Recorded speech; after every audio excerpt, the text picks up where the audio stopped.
I ain't know I was a fronter. Y'all know what a fronter is? When somebody think you fronting? Right at front.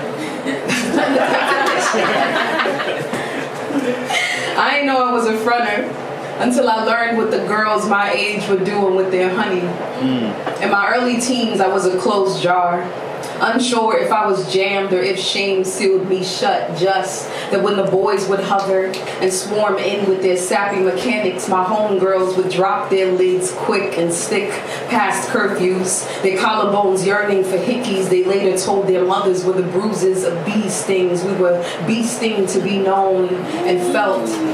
Foolish fiends looking for lust in all the wrong places, humbled by hormones and plagued by puberty. If the boys were Cupid, they didn't have arrows, they had stingers. In a waxy way with words, I spent my girlhood dodging. So apparently I was a fronter.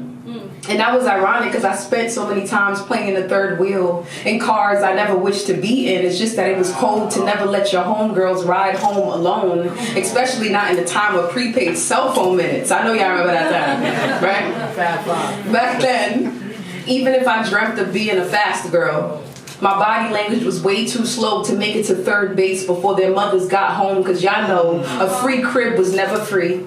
A dangerous discovery condensed within time zones. We were time owned, daring the after school hours to be hours, and so slick with our schedules, turning free periods to commas. Exploration was endless and their desire was addressed, but I never let my impulse rule my intuition, so I was a fronter. And it was long before I knew what it meant. And sometimes I wondered if the boys meant to call me frontier.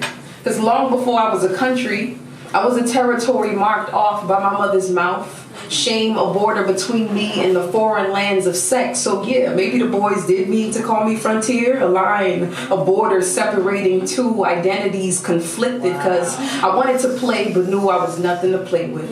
I wanted to be chosen but knew it was much better to stay out the count, because in the early 2007 to 11 summers, it was trendy to collect us like numbers. There were weird obsessions with body counts, a street math I didn't mind failing, so I guess I was a fronter. In Harlem, Lenox Ave, matter of fact, every Ave was open game, and the heat would tell us it was hunting season. If the boys were Cupid, they didn't have arrows, they had stingers. In a waxy way with words, I spent my girlhood dodging. I wasn't innocent though, because the chase was fun. Back row of the movie theaters kissing, dry humping, late night phone cuffing. A small freedom I kept on a tightrope, because y'all know how quickly the heat could turn to fever. And what I mean to say is, some of my homegirls got burnt in the fire of their desires. They were just learning what all this sweet could do. They lowered a few. Were hot girls before Megan made it sound new, and it was thrilling then, but now living with burn wounds. The game wasn't fair to us, because the girlies had to choose between purity and promiscuity, and it'd be decades before we learned we couldn't be both.